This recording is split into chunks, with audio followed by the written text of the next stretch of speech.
Strange times. I'm glad we can convene and have this conversation. It's been a long time coming. Same. Yeah. I think, God, we probably first connected when I was in law school, like in DC many years ago. Yeah. And between then and now, I made my trek to CIIS and spent a year there. I didn't finish the degree I was pursuing there because I then got into tech, which is where I work now in education tech. But man, did that year make an impact on me and my worldview. So I am so glad I did that, regardless of degree or not. Yeah. Remind me, what year was that you were in? You were in ICP, right? Yeah, I was in ICP in 2012 to Oh, 2013. gotcha. Huh. Yeah, Yeah. And somehow we managed not to cross paths. crazy, right? Yeah. Where were you? Were you there that I was year? I there. I was doing my doctoral writing, dissertation writing at that point, and so not in the building very often, but like I also wasn't. very heads down and like Yeah. Yeah. just in In the the books and yeah. Yeah. Um, so yeah, thanks for making some time. I was actually just listening to Jeremy Johnson. Do you know who he is I mean, he's all over the web. Yeah, I've seen a bunch of his posts on those Facebook groups. Yeah, well, he was just doing a live stream talking about some of the issues that we wanted to talk about. The ambiguity of the Enlightenment, impulse historically, and whether that has a role moving forward. And he was speaking more from an integral perspective. And I love that you wanted to talk about process philosophy, which is a sort of adjacent um, stream of thought that I think informs. Wilbur certainly was influenced by Whitehead and process thought, but it seems to have its own kind of emphases that integral theory doesn't, and vice versa. I mean, the whole developmental growth hierarchy thing is something that's unique to integral, and Whitehead, I think, makes room for that, but he's not emphasizing it as much. Um, so yeah, I mean, I know we had some rough idea of how we jump into this, but what's alive for you right now? Where should we start? No, totally. It's funny because I think what we had said on Facebook was, let's look at the entire from that article you posted, looking at the Enlightenment from the perspective of as an extension of sort of Judeo-Christian values. Right. And it brought me back to a lot of, for example, classes I took in college on Nietzsche and his view that I think he called it specifically like Platonic Judeo-Christian. He even lumped Plato in with that as Sure. this sort of objective observer, um, Mm-hmm. trying to find some sort of ascertainable truth, uh, distinct from human emotion and the human experience. And as you were just talking about process philosophy, and especially, in the context of Wilbur and Whitehead, I think we often forget. It's so interesting that when we think of Greek philosophy, we often think back to Socrates and Plato. But there was sort of that parallel stream of, and forgive me if my pronunciation here is wrong, but Heraclitus, Yeah, yeah. who really was the analogous sort of birthplace in some ways of some of these process Mm-hmm. um, worldviews. Looking at the stream of existence as a river rather than as these platonic, concrete, this atomistic sort of perspective. And I wonder if the reason that we gravitated historically towards the more platonic view was that there were overlaps and consistencies between that very Greek philosophical angle and the religious traditions that were emerging or at least developing simultaneously. And there was maybe some sort of a, hey, we have these things in common. Maybe we should work together on this project of Platonic Judeo-Christian thought and go in that direction. And sort of the Heraclitus process piece got left behind because it didn't fit into that worldview that was emerging at the time. Right. Yeah, I mean, so I kind of see, well, just for people who might listen to this later, the article was this review of Jürgen Habermas's new 1700-page history of philosophy, um, which is being translated into English now. I hope to read parts of it one day, but How someone can write that many pages in a lifetime, let alone in well, he's who knows 90, how many years. 90 plus now, so, he's had time. Yeah. But I see, Heraclitus is an amazing, deep pre-Socratic thinker, and it's important. I'm glad you mentioned, the way that Nietzsche includes Plato in this Judeo-Christian mix, because you don't really get Christianity as we've come to inherit it today without the Greek and the Roman influence. And they both, so it's not just Judaism and that's a sort of Old Testament relationship to divine law and monotheism and stuff. You get this Platonic and uh, a Greek philosophical orientation that gets implanted into that stream of thought. And I kind of see Plato though as a interesting synthesis of Heraclitus and Parmenides, another important pre-Socratic thinkers. So Parmenides was all about being and eternity. Being is what there is, and being is eternal. And so our perception of change is really just an illusion, because really there is only the one, and the one is the one now and forever and never becomes other than itself. And so Parmenides takes the totally opposite view as Heraclitus, who says, no, it's all change, it's all flux. Can't step into the same river twice, and so on.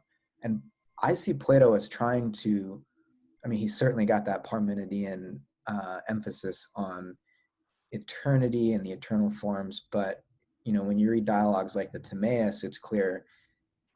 This is why Whitehead calls the Timaeus, Plato's cosmological dialogue, a kind of proto-evolutionary account of the origins of the universe and the origin of human beings, because it is a developmental process. There's in the Timaeus, a process by which the universe unfolds and complexifies. And so there's this way in which, at least in the realm of becoming, Plato is learning a lot from Heraclitus, even if he thinks there's also this realm of being that's informing the becoming that he's getting from Parmenides. So, the thing about Plato is Nietzsche, I think, had a very, I don't want to diss Nietzsche, but he just had I'll just say a narrow reading of Plato, and wanted Plato to serve as a foil for his own philosophy, which is fine.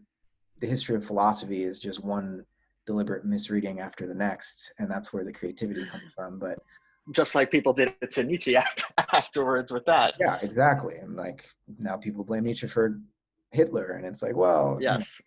But Plato is a complicated thinker who, what gets called Platonism is not necessarily what Plato thought, because all we have are Plato's dialogues, and Plato's not speaking in those dialogues. Right. Socrates is speaking, and sometimes you get the sense that he wants Socrates to say what he thinks, but other times it's not clear that that's the case. And as Emerson once said, all of the best refutations of Plato's ideas, or all the best refutations of Platonism, are in Plato's dialogues. So Plato's an ambiguous figure, but all of this is going into the mix. These are all ingredients in what gets called the Enlightenment, right? And one of the controversial things that Habermas has been claiming, and is claiming again in this more recent book, is that these values of universalistic egalitarianism, as he puts it, I wish I knew the German for that, but I'm sure it's even more syllables. That is, he thinks, essentially a Western Judeo-Christian Greek ideal, and that it didn't arise elsewhere. And this leads to the sort of post-colonial critique that this review also included, that maybe Habermas is a little bit Eurocentric there. But I think there's at least debate to be had about this question, and it is an important question. Um, yeah, so I mean, I could go on, but what does all that bring up for you? Yeah, it's funny. I think a lot of my personal philosophical influence does come from Nietzsche, so a lot of Mhm. that bubbles up for me, and Yeah, I do agree that there are things that he misinterpreted, probably intentionally, because he was um, a clever figure in that sense. yeah, But looking at, I think he saw these pre-Judeo-Christian values as, I think he spoke a lot about like the nobility of being noble and being strong, and um, looking at the values of almost might makes right, right? Where the Judeo-Christian and then later Enlightenment thinkers sort of turned that on its head and said, what he called the slave morality of like, no, actually the people who are subjected to this hierarchy or these systems of supremacy, mhm, that's where that's where we find right.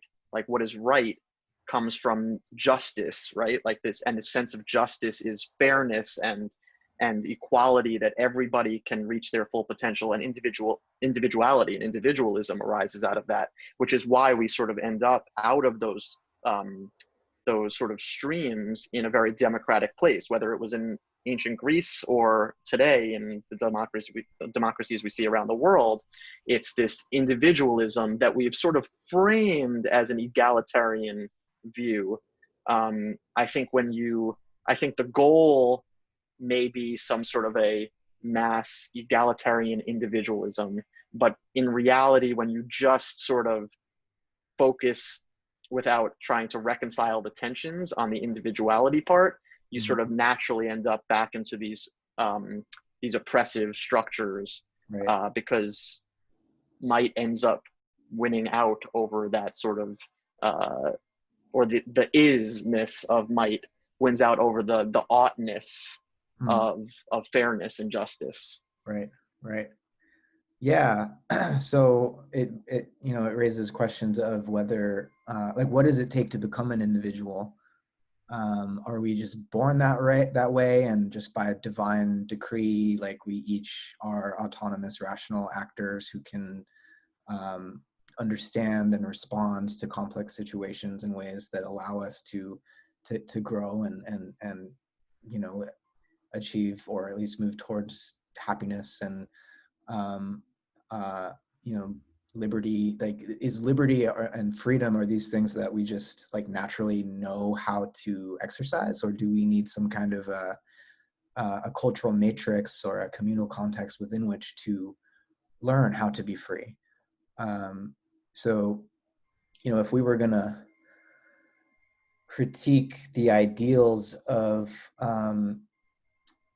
liberal democracy, which historically has meant capitalist like democracy, then we'd have to look at the way that the individual has been imagined in the context of a capitalist economy, where um, there's an unequal distribution of economic power by design, and that that design, it was described by um, Adam Smith and the early capitalist theorists in terms of, and later I think formalized by Hayek in the 20th century as this. It's the market's a complex system, and there's this emergent invisible hand that makes sure that efficiency is rewarded, and that makes sure that the desires of people, that the market is responsive to the desires of people. But backgrounded by that whole picture is this question, like, well, what is an individual? Where does that come from? Is it the case that a capitalist political economy actually inhibits the formation of individuality and the exercise of freedom? Because in a capitalist context, certain things like education, for example, um, as the prime example, don't get valued. Although education is now extremely expensive, so you think maybe we must value education a shitload if we're spending so much money on it. But that's deceptive, because the type of education that we're getting is market driven. It's like, okay, let's prepare for jobs. It's not, let's prepare to be citizens of a democracy. That would make if that was the goal, education would look a lot different. It wouldn't cost any money probably, because we would recognize that being a free individual also means being responsible to other members of your society, being responsible to history, being able to act in the context of what has happened historically. Because without an understanding of all that context, I don't think you can exercise freedom. So for me, these are the sorts of questions that come up when we talk about the legacy of the Enlightenment. Right. Because it's not only capitalism that came out of the Enlightenment. There's communism. I'm not a communist, but that was an alternative and is still an alternative. And there's this sort of sense of like democratic socialism, which is like an attempt to avoid the excesses of authoritarian communism, as well as the excesses of capitalism. But it's clear that the struggle right now seems to be around the question of individualism as a locus of our cultural attention, and how we forge the right kind of individualism, and what's the social support system and the political economy that allows us to do that, right? Right. Yes. And so it's very interesting because I think um, a lot of the misconceptions, for example, around, for example, let's just take capitalism for a moment. The idea that there is such thing as a free market. No market is just free. I mean, a truly free market would be, we are cavemen and I can bash you over the head with a club, steal your food, and that's a free market, right? I mean, there's no laws to prohibit theft. And sure, that's like the very basic foundation. You can see that in the Ten Commandments, right? That's how, by establishing the rules of society, that's where the market emerges out of. And we have these rules that we take as sort of as givens, but they're not necessarily givens. They are still constructs that we have created and we've, for lack of a better word, normalized over millennia. That these are just, and normalized doesn't mean bad. It just means we just take them as a given at this point. But the idea that there is such thing as a free market, I think, is a misconception. Markets are by nature shaped by human laws and norms and constructs. And similarly, I think the distinction between capitalism and socialism or communism is actually not such a, they're not such distinct things as they may be framed as. They're really poles. I don't actually think of myself as a capitalist or a socialist or a communist, because I think of myself as, right now, I would say I advocate for socialist policies. I don't see myself as a socialist. Now, why? I'd say it's for the same reason that I don't like um, I don't like cold temperatures. But in the blistering heat of the summer, I want to turn on the air conditioning, right?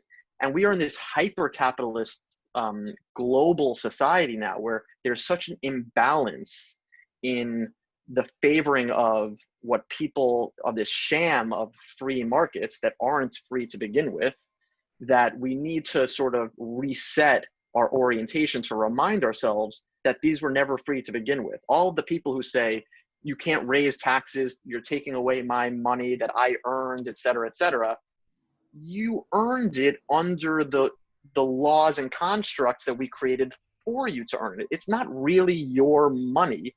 It doesn't have value without the rest of society granting it that legitimacy of value. Right. And so there's a lot of, and I guess my overall theme of everything I just said is, there's this very either or mentality between all of these things. Like the market's either free or it's not, or we're capitalist or socialist. And it's none of that. We need to look at it from a much more complex perspective and start to eliminate some of those distinctions that really arise in language that we think of as real, but really are the constructs that we have just been passed on for millennia. And to rise above that really means to invent a new language that we can live within and realize that we live in, for lack of a better word, the matrix of language. Yeah.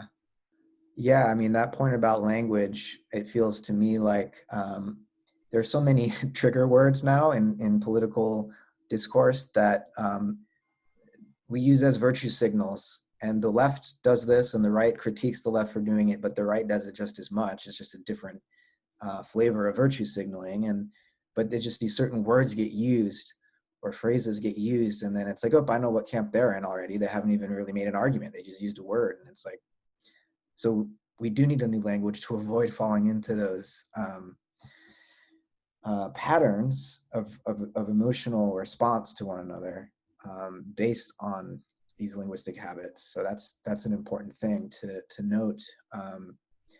And just an interesting thing I want to mention about that is I think in order to create a new language, and I say that in the most metaphorical sense, I don't think we're going for like Esperanza or something here, but I do think you need people who can speak in a multilingual way. And what I mean by that is, in the integral sense, people who are able to almost translate ideas and speak to different audiences, whatever level of the spiral dynamics they are speaking to. And I did a personal exercise recently that was really interesting.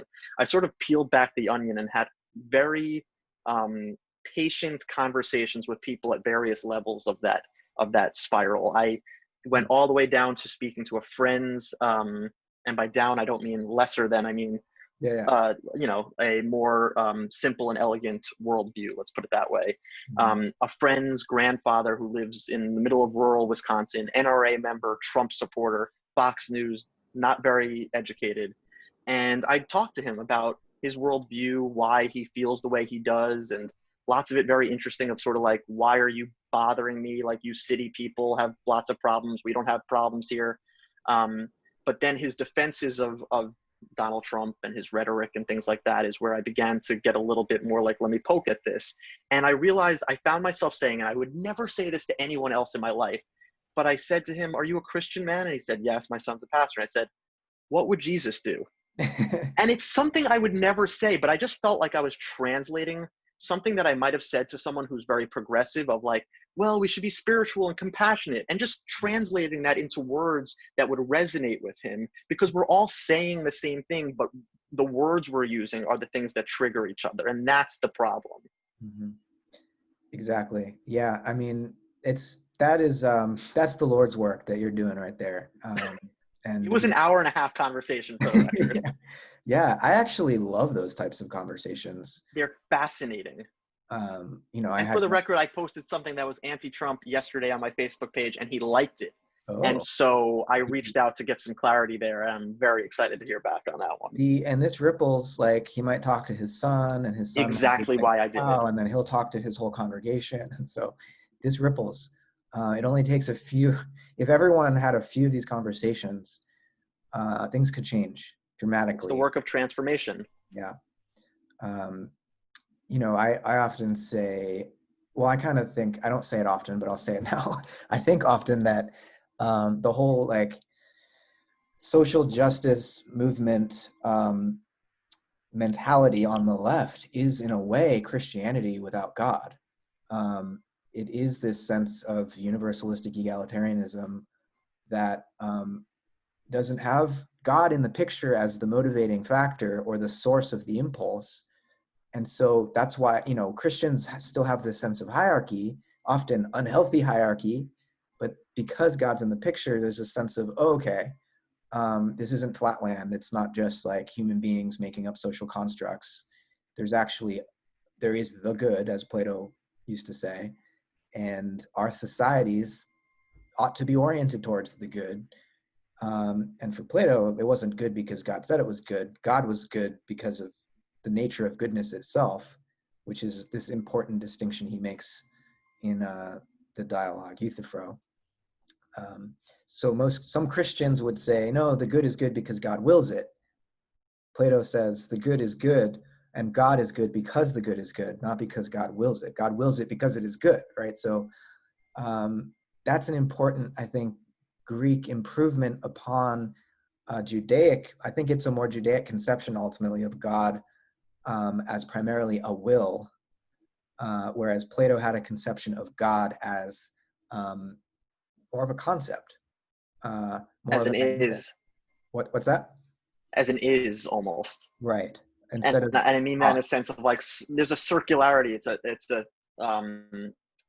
tautological sort of loop of just saying this is what it is. I mean, Right. literally, isn't that sort of the meaning of Yahweh when it's translated I am who is I am who I is. am who I am. Yeah. Yeah. I right. I don't remember the exact. Yes.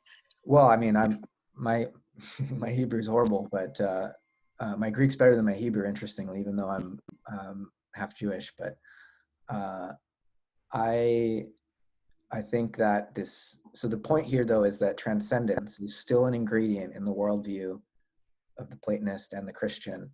It's not an ingredient in most of this left social justice um, mentality. There's no transcendence. There's also a hatred for hierarchy. And this is, Wilbur calls this the green meme. Yep. And it's an important, uh, essential response to the pathologies of orange, of the modern capitalist individualistic mentality, and an important response, to tribalism and everything that comes earlier, to the pathologies of those earlier structures. But like the prior like the prior structures, green has its own pathologies, and nobody is morally pure in the sense that they have achieved perfection. That's why there's evolution, and this spiral doesn't stop. So I think what I think is important moving forward is not to be reactively anti-religion, for the left not to be reacting against Christianity as if it's somehow equivalent to whiteness and to white supremacy. Because the interesting thing about Christianity is that, yes, it has, with that Roman influence especially, been imperialistic historically, and been part of what has been used to justify colonization, and genocide, and the erasure of indigenous culture, and it was even used in the South to justify slavery. On the other hand, I think Habermas has a point that it was within European Christianity that the abolitionist response to the institution of slavery emerged. Slavery has existed forever, and white people, Europeans, did not invent slavery. They did perfect it, by which I mean they brought it into a capitalist regime of efficiency that was unlike what slavery had been before. There's no industrial revolution without all of that cotton being Right. picked by And they've enslaved. obfuscated it. They've Right. cloaked it. Right. So, Europeans perfected slavery, even if they didn't invent it, but they also, the cultural impulse that comes out of Christianity is the source of abolition. I don't know that there are too many other sources for that impulse historically, and we cannot obfuscate that, and we cannot ignore the role that Christianity has played. Not only, it's more obvious in terms of Black civil rights movements. Another biblical religion, Islam, was important as well. And also, though, in indigenous movements, going back to the late to the 1890s and the early 20th century, these boarding schools that the government set up to teach English and Christianity and capitalism, like private property and all this, to Native children taken off the reservation. That Christian teaching ended up being used against the colonizers, and it gave the Christians, I mean, the ghost dance, that it was this in the 1880s, 1890s, this native in the West U.S., around in Nevada, I think the Paiute Indians developed this ritual tradition, and there was a prophet named Wovoka, a Paiute Indian, who was started getting called the Indian Christ, and he was infused, and the Mormons were out there, kind of trying to rile them up, and encouraging this Christian infusion. But it was this amalgamation of native indigenous traditions and Christianity, and this movement called the Ghost Dance was a cultural renewal. It was the idea was based on this vision that the chief Wovoka had, was that the continent would be renewed, that the railroad tracks and would be wiped away, and the forests would grow back, and everything would be restored to its condition. And then it migrated north. The Lakota in North and South Dakota picked it up, and for some of them at least, it became more associated with not only the renewal of the continent, but actually wiping out whites and Europeans, making them leave, at least, if not just being buried under dirt. It was one of the visions. And so obviously the US government started to get a little worried about the spread of this ghost dance, and they sent the army out, and there was the Wounded Knee Massacre in 1890. Hundreds of women and children and of Indians were just massacred by the army, and this then led to reinforcement of the boarding school movement. But in any event, Christianity then would lead to Native Americans gaining a sense of almost moral superiority over Europeans, because they would say, wait, this is what your religion teaches, and you're behaving this way. It was the Native American, he was I'm trying to remember what tribe. His name's Charles Eastman.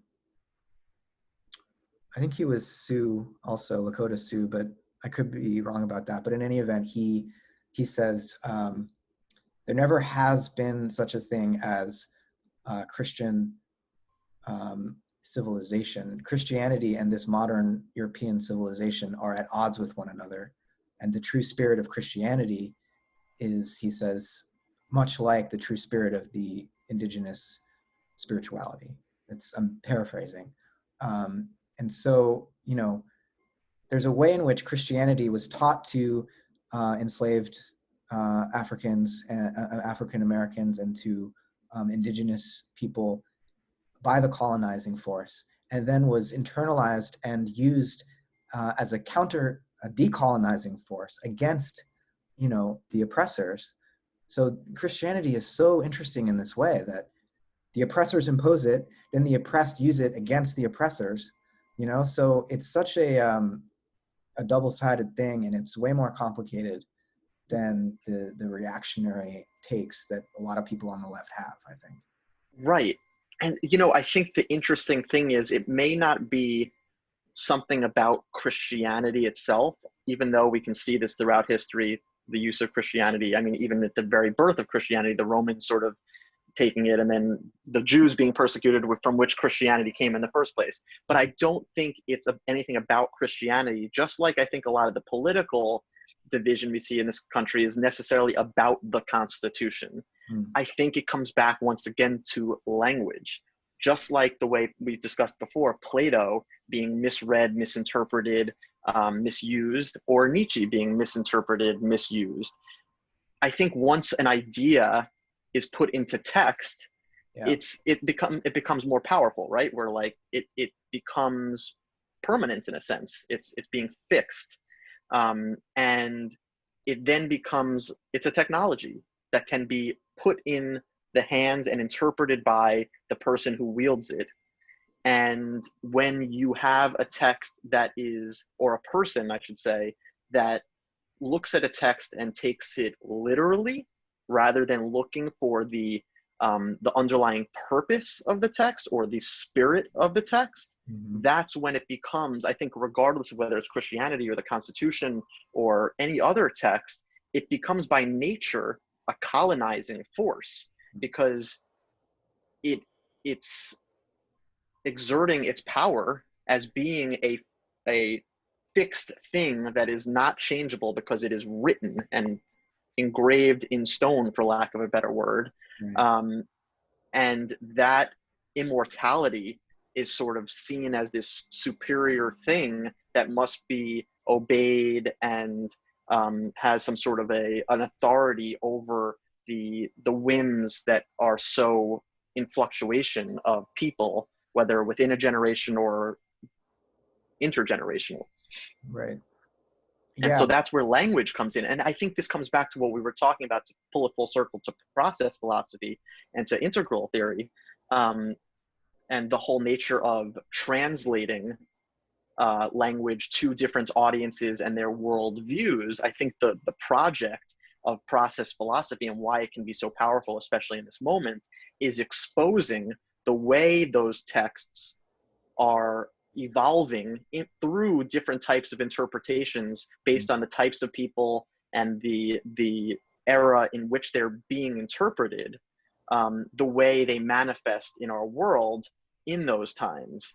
And so I feel like the nature of process philosophy is to expose that developmental process, and Mhm. by doing so can show everyone that, hey, this is actually all in language. This is where the confusion is. You're all actually kind of on the same page. I mean, you may disagree about the details. The devil's always in the details, but the overall spirit of what we're all trying to say is generally the same. Mhm. And what has been the process by which that language we use has changed so dramatically that we aren't speaking the same language anymore. Right. Yeah. It's interesting that the alphabet as a technology emerges. I mean, they say sometimes the Phoenicians invented it, but I've heard that there's the Jewish influence there, creating the first Hebrew alphabet that then was used by the Phoenicians, and it was really useful for people who were involved in a lot of trade in the Mediterranean, because being phonetic, you can translate any oral language into writing and then have it. It's much easier to communicate across distances with writing than it is, because you you know can't yell loud enough. So just the role that alphabetic technology has played in the evolution of consciousness is easily backgrounded, because again, language becomes a transparent medium through which we view the world and ourselves, and we don't often step back to look at the medium itself.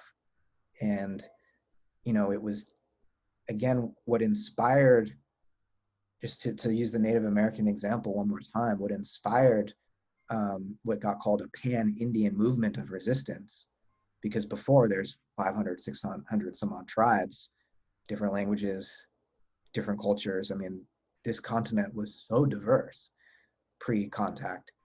They couldn't talk to each other. They were warring with each other too.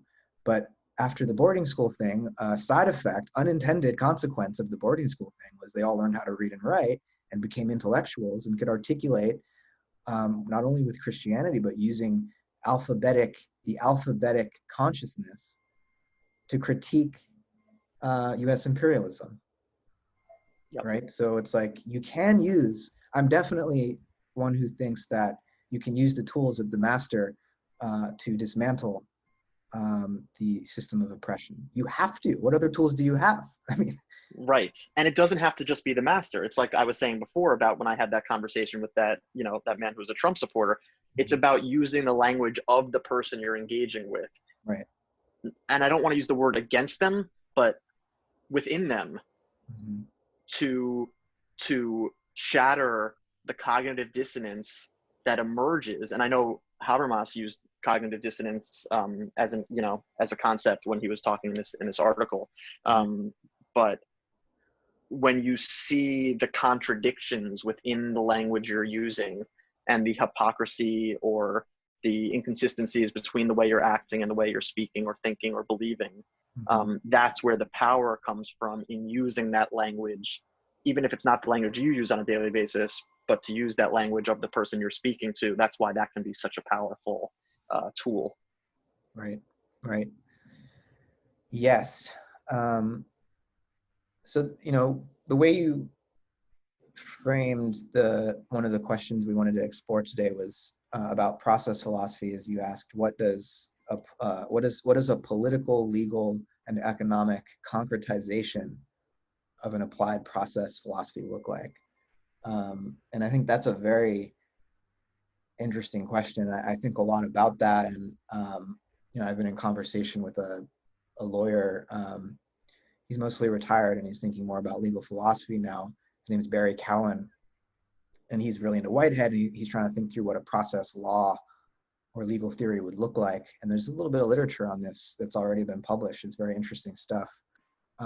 Mostly looking at Whitehead's, and we're not going to get into this here, but Whitehead's theory of propositional feelings, and how true and false statements about the world are made and judged. And Whitehead has a whole unique understanding that I think he learned from studying another American philosopher, Charles Saunders Peirce's semiotics.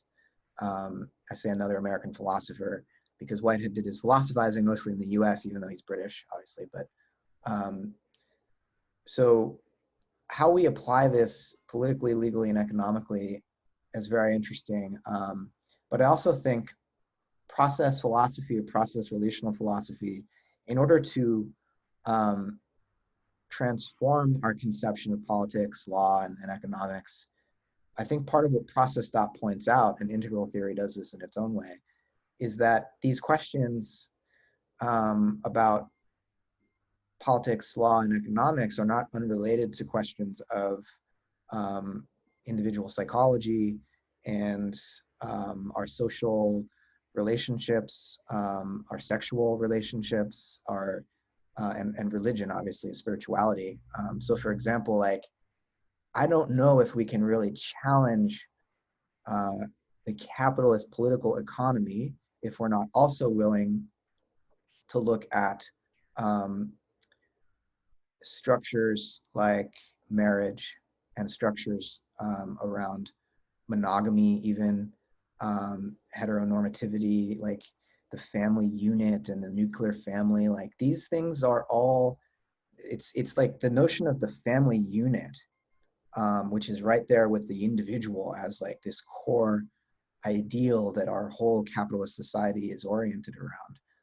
In a way, the family unit is a concession that capitalism makes to an earlier phase of human evolution. Like, you need family values in order to raise people who, for example, will have the honor to not break a contract, or to obey certain authorities. And like you were saying earlier, like, markets always have existed in the context of laws, and we learn how to obey the law first as kids at home because the dad tells us what to do.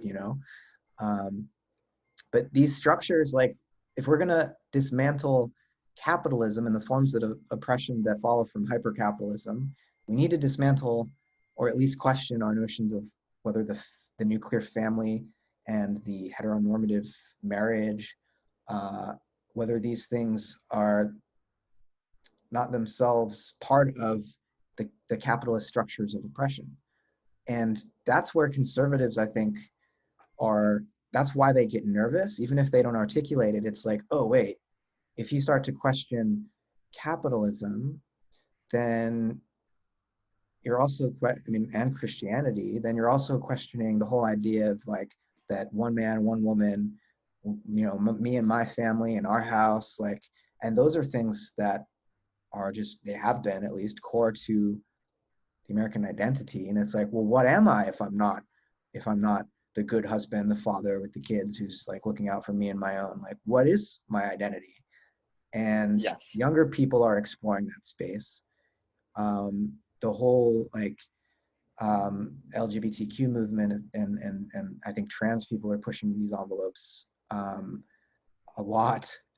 And there's, especially in the Bay Area, this whole thing around polyamory. And I'm not like, I wouldn't proselytize for any particular, I don't want to reduce it to lifestyle because it's deeper than that. But there's a lot of experimentation going on. And I think these are all signs of like a search for another form of political economy, because we can't change the political economy until we address these things, like everything down to the level of intimate relationships, our own sense of who we are, you know. So I wanted to just throw that into the mix as something I think is important.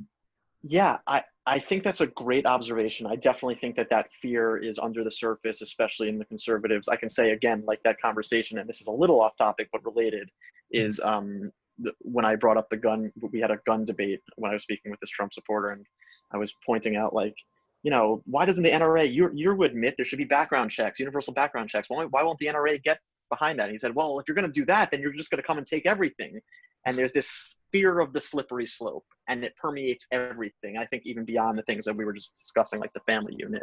But I think as far as like the concretization of process philosophy into law and politics and economics, the reason that could be so powerful is that we don't actually have to take firm stances and address these very scary notions that you're talking about that can, to some people, scare them out of the conversation because they represent such upheaval and shattering of everything we know. And I think similarly, it wouldn't be wise to necessarily take a top-down approach, like a very intentional approach of like, well, this is how we're going to set it up. There is no more family, there's this, and a brave new world. We're gonna, you know, have babies born into these classrooms and whatever it is. I think the purpose and the both the legitimacy and the power of a process philosophy being concretized is that it doesn't try to establish these new institutions or tear down old ones. It simply is, and there's a really good reason that the founding fathers use the word constitutional framers. It should be framing a conversation. It should be creating a language in which we can have these conversations as a society, and that those new structures or the decay of these old structures emerges out of that. And so it's sort of creating the shape of a conversation and the soil in which these new institutions, these new norms can grow out of. And the reason I think that is generally what process philosophers, and especially process theory as I've read it in legal philosophy, speaks about. And that's why I use the word concretization, because there's a lot of talk about that as a concept of like, how do we create a frame for this? And yeah, let's have the conversations without much of the like, okay, but like, what does that actually mean?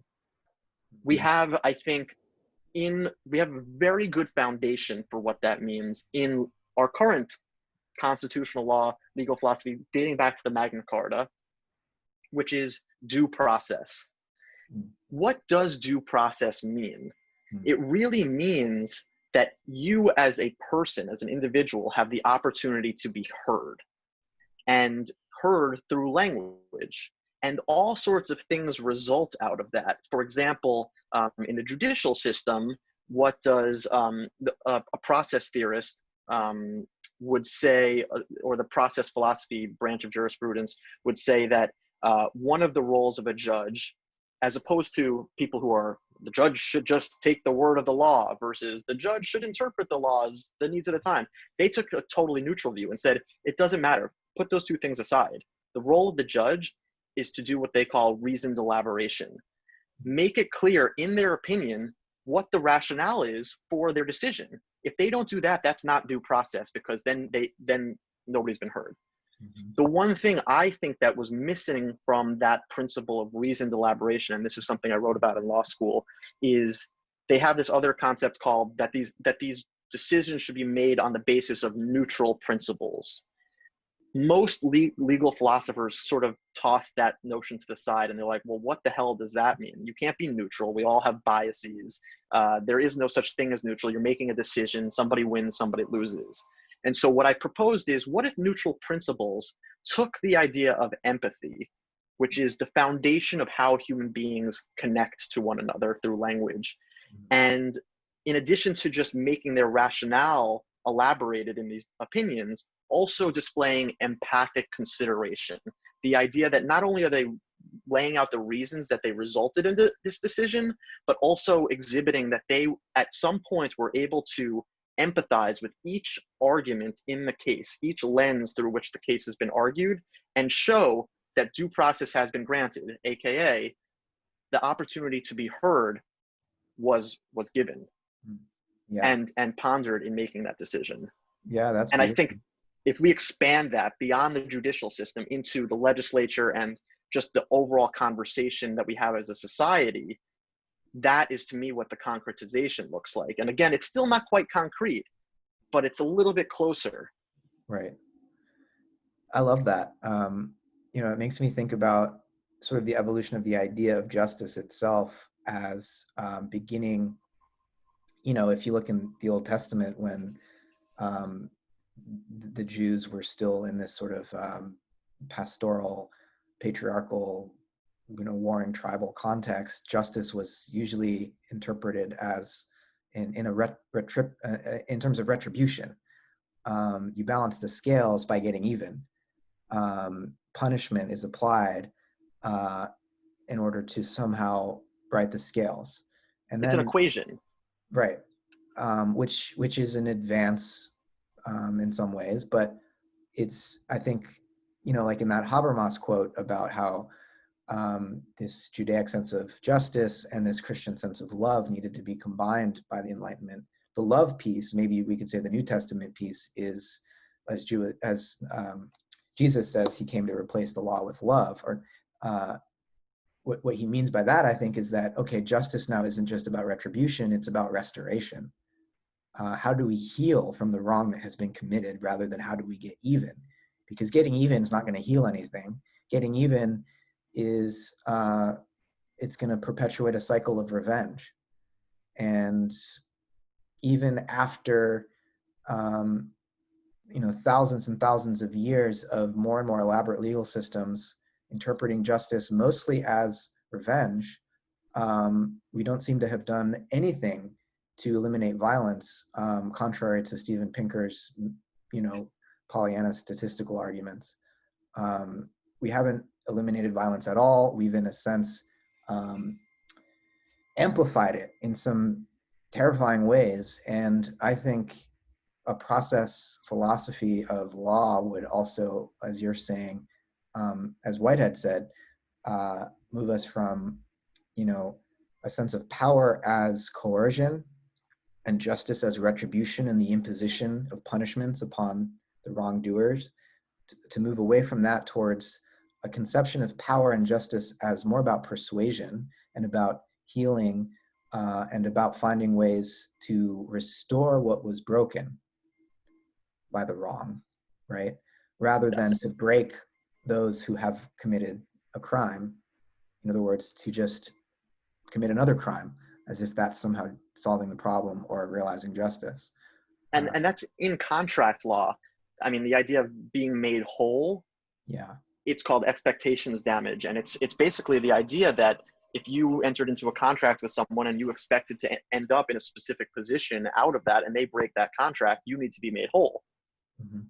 And so I think that's the sort of the restorative nature. But when you get into things outside of contract law strictly, which is between one individual and another, and you talk about one individual in society or society as a system, it becomes very complicated because the causality is not so direct and it's so chaotic that it's hard to say, well, who owes what to who? How do you make anyone whole when this has already been so messed up, for lack of better terminology? Right. I mean, the whole complexity of the question of reparations comes to mind, and Yes. how to address historical wrongs that should have been fixed long ago. I mean, I don't want to make the argument that one thing that this evolutionary conception of human morality allows us to do is, I think, better address the way that there is a moral progression, a moral growth, and that slavery was universal for thousands and thousands of years. And then there was a point where more and more people were like, what the hell are we doing? And it's like, this is the question about the founding fathers, and I think it's clearer with Confederate generals, but with people, someone like Jefferson, for example, owned hundreds of slaves, didn't think the institution of slavery was a good idea, fell in love with one slave, um, and you can see like in his writings, he's like struggling with this as a person. And what do we do with him as a figure nowadays when we try to understand what the American mythos, founding mythos, is really all about? That deserves deep study.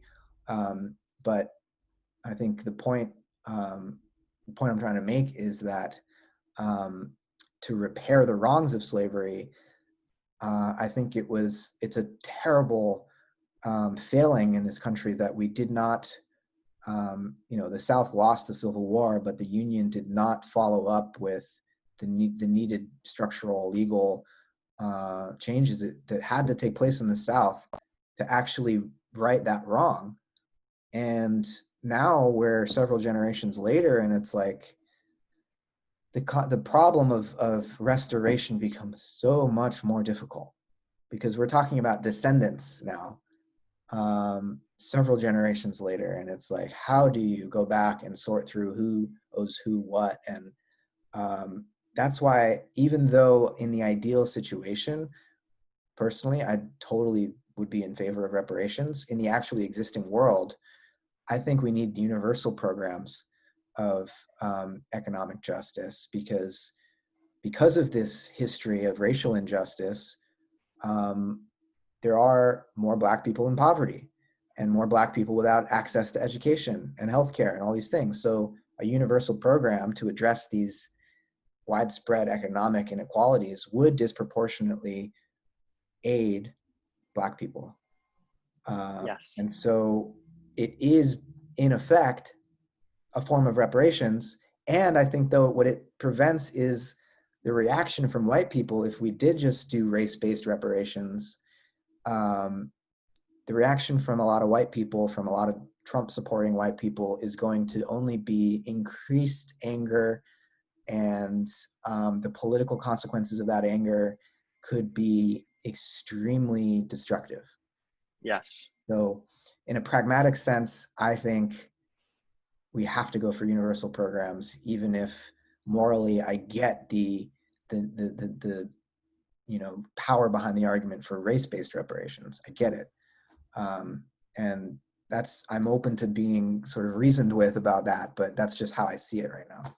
Right. And I know you have to go in a moment, but there are two different streams within legal feminism, and I forget the exact terminology, but it was essentially symmetrical and asymmetrical. And should you, in the law, specifically say women have this right, or do you make it symmetrical and say universally, and that the outcome ends up impacting women disproportionately because they were so disproportionately negatively impacted before? And I think you're making the case, and I think we've probably headed in the direction of, with the exception of maybe affirmative action, doing very universal programs. Whether that's been effective is a question, but there could also be other reasons for that. Mm-hmm. Right.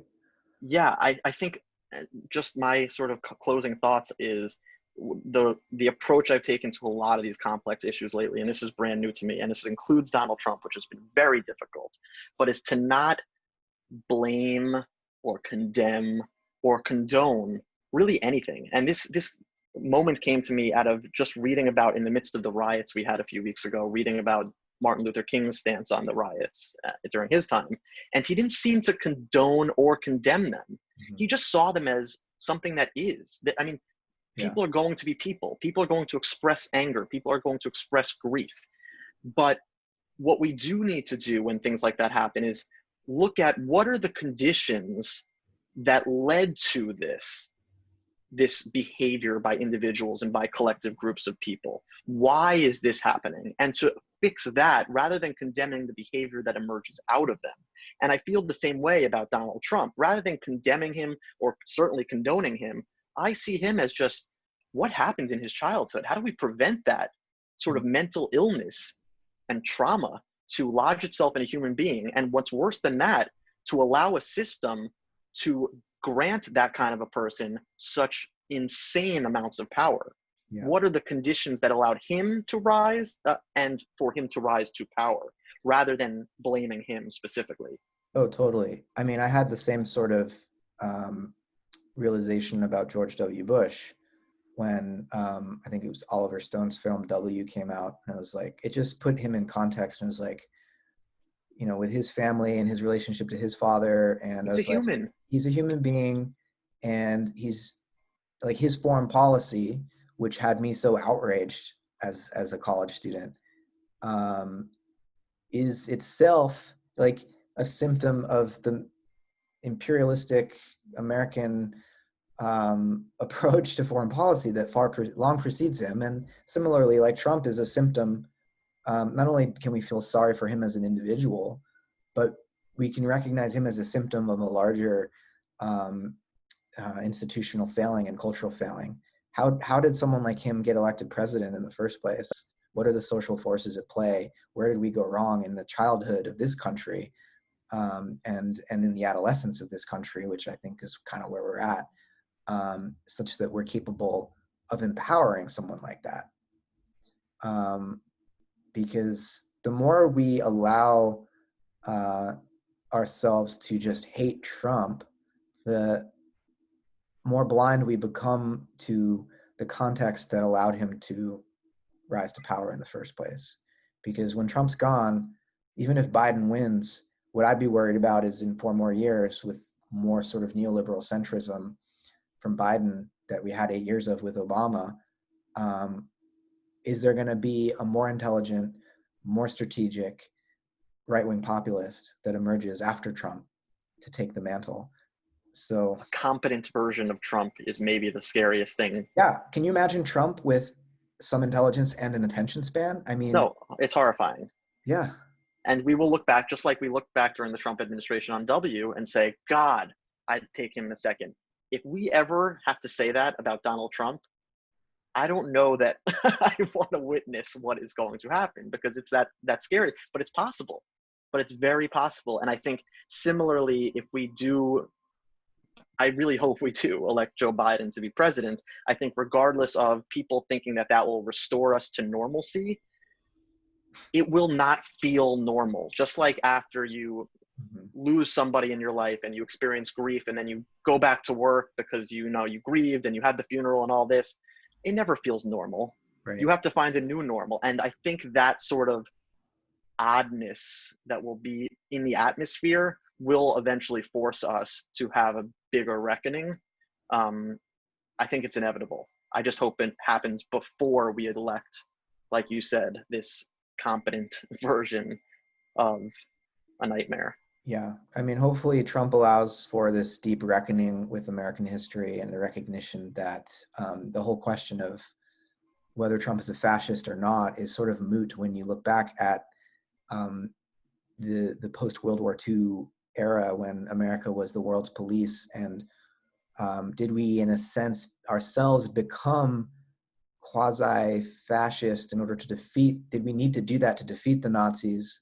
You know, um, we had to create the military-industrial complex. The military empire followed from that the last 50 or 60, 70 years now. So I think we were already, it's not like we were in danger of becoming fascist and now Trump's pushing us in that. We've been there.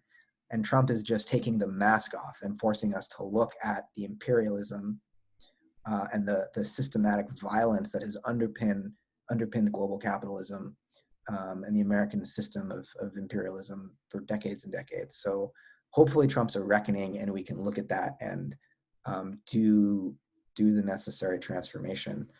Um, I don't know if that's going to happen, but I hope it does. It has to, and I think, or all will be lost. But I think when history looks back on this moment, it'll be funny, because it'll be just a blip of, oh, that era.